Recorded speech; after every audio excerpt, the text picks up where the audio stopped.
Daredevil, the man without fear. Thou shalt not covet thy neighbour's planet. Daredevil, the man without fear. Thou shalt not covet thy neighbour's planet.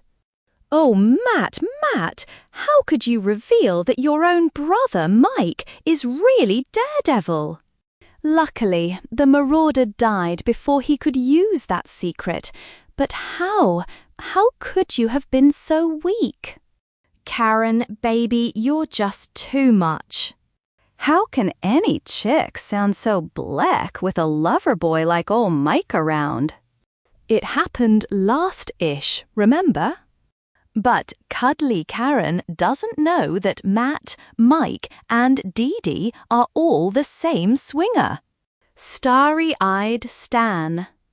Now look, Dad, we went to a lot of trouble to hire these guys, so be sure that you memorize their names, here? Philosophically produced by Smilin' Stan Lee and Genial Gene Colan. Inked by Dick Ayers. Lettered by Sam Rosen. Okay, now that that's over, let's see what's shaken up ahead. And if you're wasting time mooning over Matt, forget it. Matty boy's gonna be out of town for a while lecturing at Carter College. Honestly, Mike, aren't you ever serious? At least stop juggling that silly ball long enough to tell me what Matt's lecturing about. I'm sure glad that Twinny got all the brains in the family, and yours truly got stuck with the good looks. He didn't say a word about it to me. Naturally, I just got the invitation a few minutes ago. He'll be yakking about flying saucers, doll. Flying saucers? But what does he know about them? Nothing, baby. That's why it'll be a blast. Oh, you here again, Murdoch. Hello, Foggy. Mike was just keeping me company. Real big-hearted of him.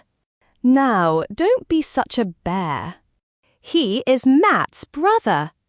Though sometimes it's hard to believe. Well, hello, Dare Chubbins. I hate to take Karen away, loudmouth, but we've got a date.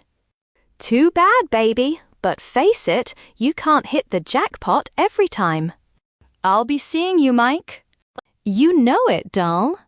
Then, seconds after the door shuts behind them, if I can't date Karen tonight, I'll do the next best thing. Might as well get a last-minute workout before I head for Carter. I wonder if I'm really a hipster at heart. I get a much bigger kick out of being Mike Murdoch than being myself.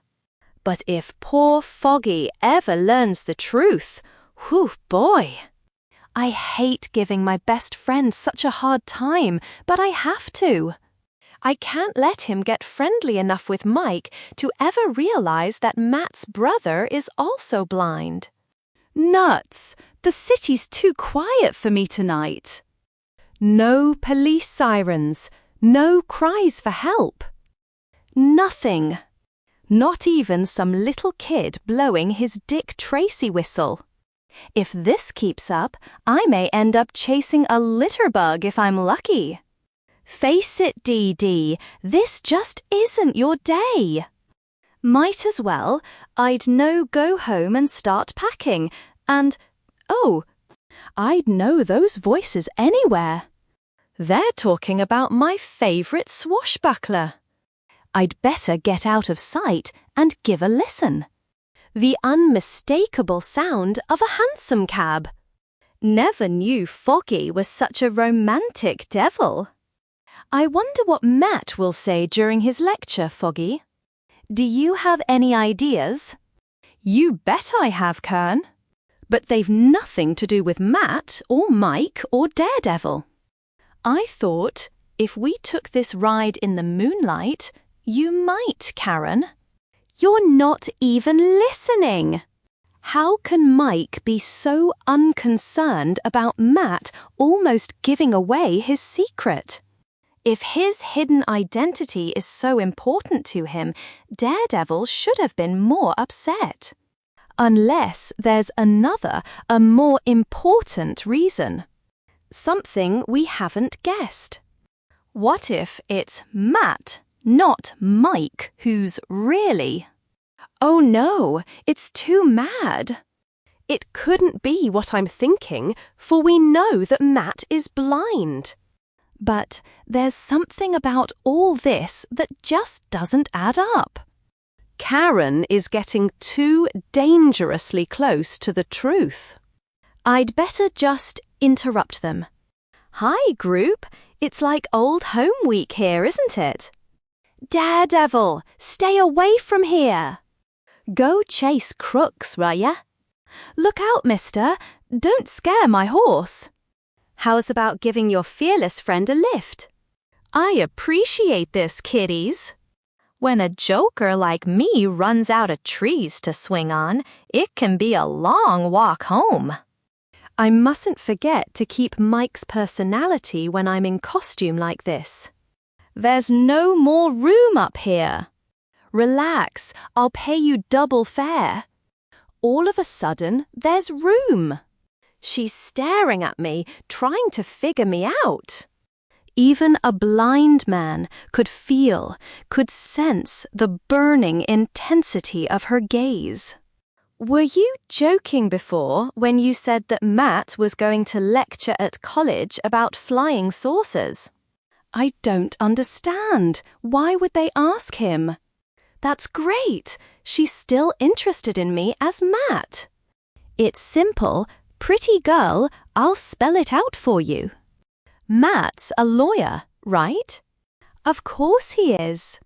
Well, if any aliens land on Earth, there'll be a lot of legal problems. Do they pay taxes? Can they be drafted? Should they receive diplomatic immunity? You sound like a lawyer yourself, Mike.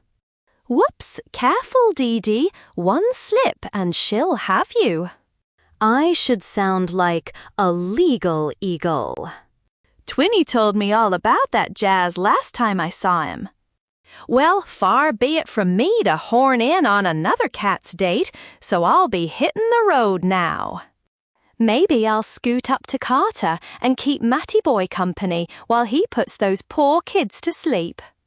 But if you want to know the real reason I'm cutting out now, these threads of mine were never meant to double for a snowsuit. Just between us, kiddies, it's cold out here. Wait, what about my fare? Foggy'll pay you, he's loaded. Don't worry, Daredevil, we'll make sure he gets paid. If you see Matt, tell him, eh. Never mind, perhaps it's best not to mention me to him. Okay, frantic one. Now that one of the longest prologues on record is finally over, let's head for Carter College with our sightless stalwart. Although she hates herself for it, Karen is hurt and disappointed in me for the weakness I showed by seeming to betray Mike to the masked marauder. And I can't reveal the true story without giving my secret away. Matt, old buddy, how'd you ever get yourself in this 3 identities tangle? Oh, well, I'll worry about it some other time. But as Matt reaches the campus, he is soon to find a new, more incredible problem to concern him. That must be the guest lecturer from New York. I didn't think he'd be so young or handsome. I've spent hardly any time working on my speech. But I'm sure I'll think of something. You've sure got to hand it to him.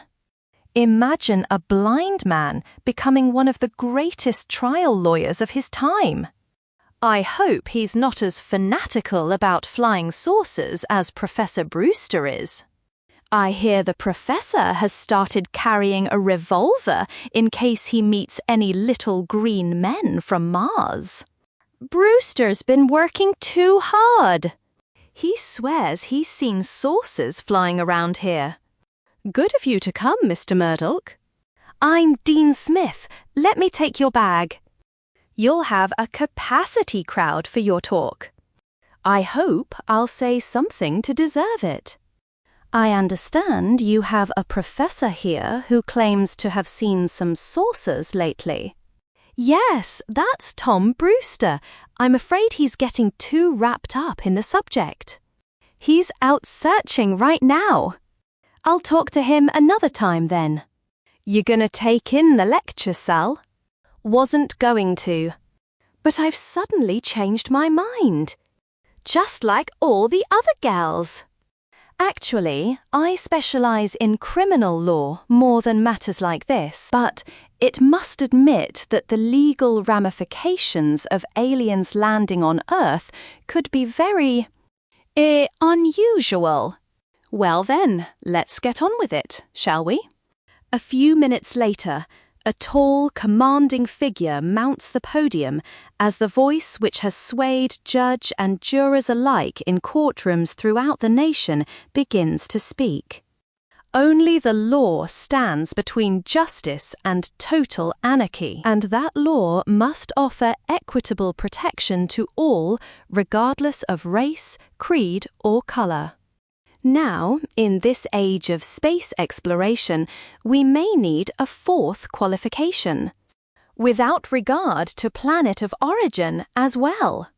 But there is always the possibility that visitors from space may have different standards of values, a different moral code. Our present laws may not always apply. Gosh, to hear him talk, maybe Professor Brewster isn't a mental case. He makes it sound like he really expects some beams to drop in for tea. Bug-eyed monsters? What else? Solicitor Stan. And, even as our roguish, red-headed hero holds his audience spellbound, I know they're watching. I've got to find proof. I've got up to make the others realize I'm not mad. I even brought a pistol, just in case. Strange. I've never heard the woods so quiet before. Then, entering a clearing, Tom Brewster gazes down and suddenly sees tracks. But of what? Look behind you, and you will see. No. Why so shocked? Is this not what you were seeking? Your worthless weapon cannot affect me. Try it, and you shall see. I command you to fire. Gunfire from the woods beyond the campus, where Professor Brewster was supposed to be searching. Seconds later. I saw him. Tom, in heaven's name, what happened? That gun, was it you who fired it? Why? I had to. It commanded me to shoot. It? It who? What are you talking about, man? The alien. It wasn't human. It had an aura of sheer deadly evil. It stood and laughed as I fired. Then it walked away into the woods. Its last words were, "We're doomed. The whole human race is doomed." Within minutes, a hastily summoned squad car reaches the scene. Look, mister, you can spot all the flying saucers you want to. It's a free country. But there's a law against shooting up the landscape. This is a campus, not a target range. I've got to take you in for a hearing. But we're wasting time. There's someone out there, I tell you. Someone dangerous. Sure, I know all about it. Soon as we get you nice and cozy, I'll grab my ray gun and shoo 'em away. My name is Murdoch, Professor. I'll be glad to represent you in court if you should need me. Later. The police searched the woods and found no tracks, no alien, nothing. And yet, I could sense that Brewster was telling the truth, at least the truth as he believed it. My instincts have never failed me yet. And my instinct tells me without any doubt that Tom Brewster is not mad. All of which makes me real glad that I brought my little fun costume with me. I've just gotta hope that no one gets too suspicious about Dee Dee popping up out of town at the same place as Matt Murdock.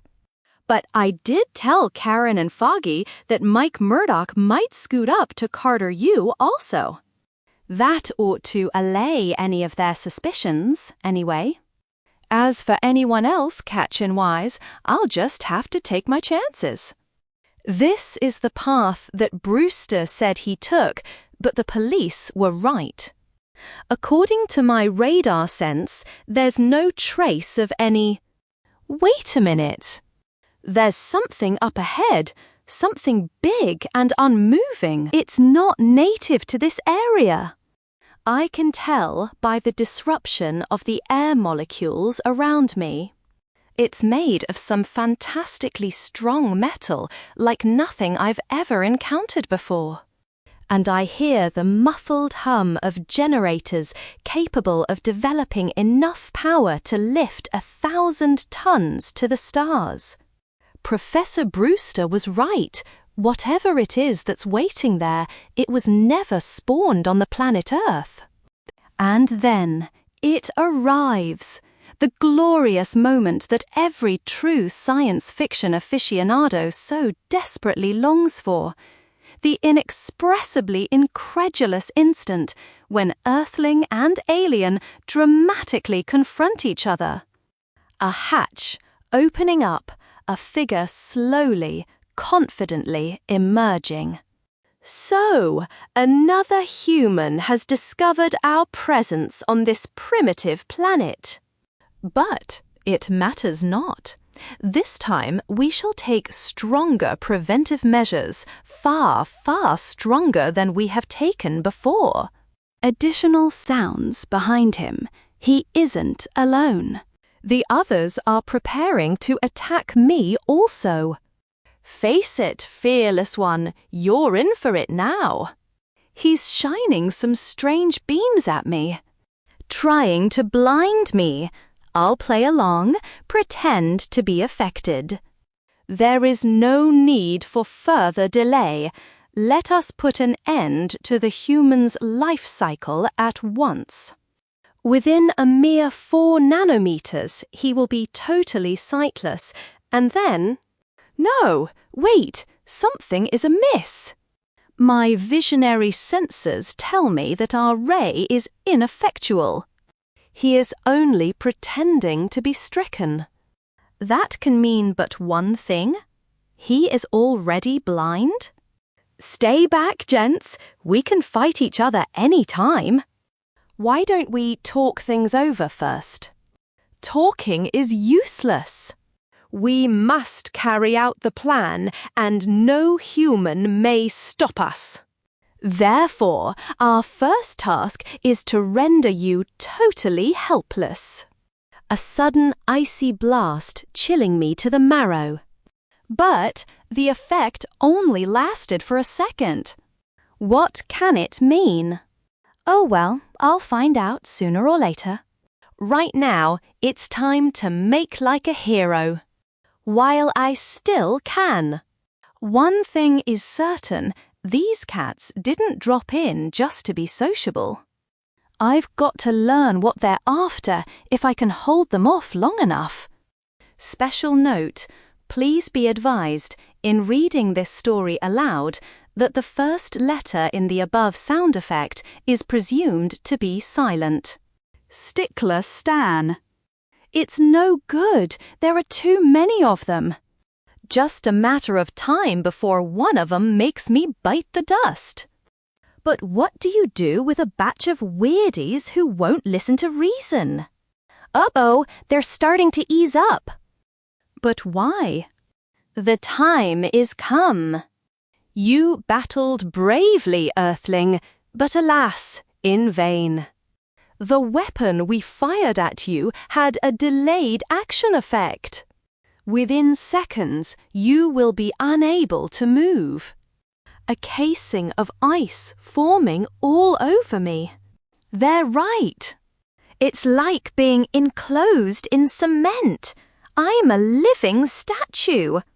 Quickly to the ship with him. We must not leave him here where he may be found. True, the time is not yet come for our plan to be made known. I can't let it end this way. It's not just my life now. All of Earth is in danger. And yet, what can I do? I can't even move. Faster! Our instruments tell of other humans approaching. They must not find us. To the main conquest site immediately. We can delay the plan no longer. Before another nanometer has passed, Earth shall be ours.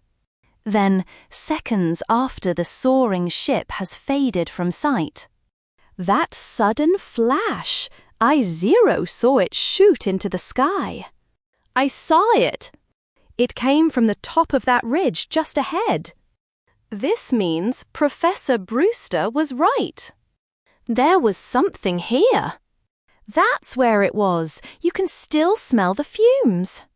Holy cow! Look at the ground just ahead. Look at it. Those tracks. Nothing from Earth ever made any marks like that. But who were they, and where did they go? There are human prints here too. I wonder what really happened. If Vincent Price shows up, I'll scream. While traveling at sonic speed in the ionosphere above. The ice has melted. You can move once more. But I'm still your prisoner aboard this tub, eh? Naturally, we could not afford to leave you behind. However, we are most impressed with your courage and wish to make you an offer. I might as well hear them out. I don't seem to have much choice. Before we do any bargaining, tell me something. How do you happen to speak our lingo? A simple matter. We have hovered above this planet for months, monitoring your various tongues and dialects. Then, with the aid of our advanced memory fixation recorders, we mastered all we had to know. But now we have reached our conquest site, and there is a far more fateful task to be performed, while you shall make the gravest decision of your life. Then, soon after landing, activate the sight-stealing ray. Set it for continual increase till maximum intensity is achieved. This is why we need no large invading army. We merely make a planet's population unable to see as we go about our necessary task. You haven't yet told me, what is your objective? The conquest of Earth? How ridiculous! Why would we desire to conquer so unimportant a planet? Only an Earthman would ask such a question. All we seek are the minerals to be found on this world. We have means of transferring them to our own galaxy. But deprive us of our precious minerals and half the population would perish. An unfortunate eventuality, but it cannot be helped. We must have your mineral wealth. And what of the offer you were about to make me? We have great respect for courage. If you join us, we will spare your life. And we can offer you the greatest gift. We possess the means to restore your sight to you. Say the word, and you will see once more. Think of the matchless wonders you might behold, traveling with us through the endless galaxies, entire planets at will. Stripping other worlds of their minerals, not caring how much damage you do, how much disaster you cause? Have a care. The wrong answer means you die. Maybe so, but I'll die like a man, not a murderous scavenger. And Pace, you didn't get the message. This'll spell it out for you. Gotta keep moving fast. If another icy blast hits me, that'll be the ball game. There's one lucky thing. Anyway, they're no stronger than ordinary humans, regardless how advanced their science may be. Another one all set to make a human ice cube out of me again. Sorry, Charlie, I've got other plans this time. I can't hold out here forever. I've got to reach their ship itself. They've already started their sight-stealing ray. No telling how much damage it's doing right now. And, as though to lend emphasis to Dee's random thought, I still think it's ridiculous for us to chase up here after Matt just because of that radio report, Karen. Even if a flying saucer was sighted, what can that have to do with him? But Foggy Matt's blind, don't you understand? If there's any danger, he'll need someone to look after him. Oh, what's that? Look out! Something happened. All of a sudden, can't see. Gotta slam on the brakes fast. Karen, I can't see either. Nor can I. It's just as though something's taken all the light out of the world. What can it be? What on earth does it mean? Help me. Somebody, help me. I can't see. Karen, listen. There are others. It affected everybody. What happened? Why can't I see? It's like a nightmare, but it's real. We've all become blind, and throughout the globe, the effect is the same. Not a single inhabited area escapes the aliens' uncanny ray. I'm blind. I can't see. Schnott have the capritists due to less. The light is gone. I am sightless. Muhammad has turned his face away, while, back at the aliens' so-called conquest site, the grim battle enters its final desperate stage. It's no good. No matter how many I overcome, there's always another to take his place.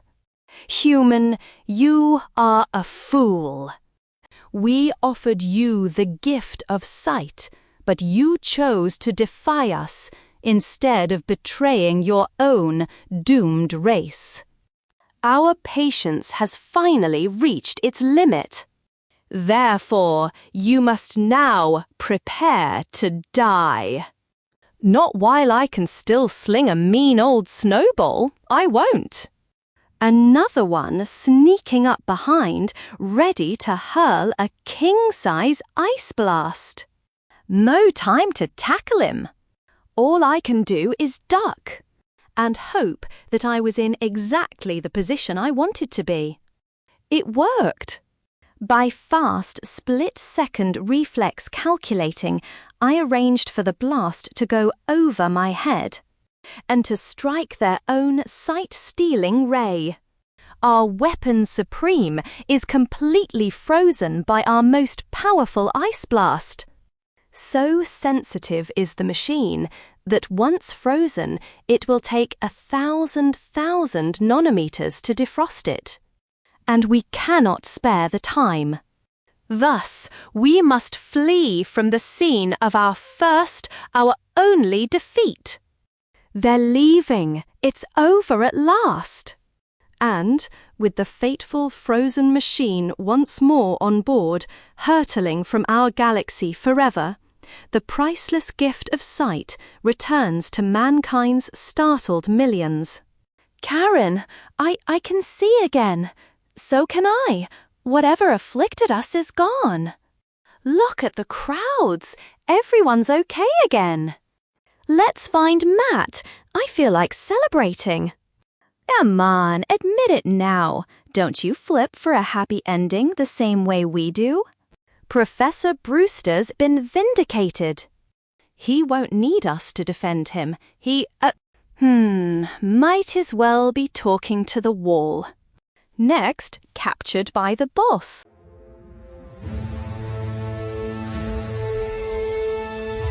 Next issue. Daredevil, number 29.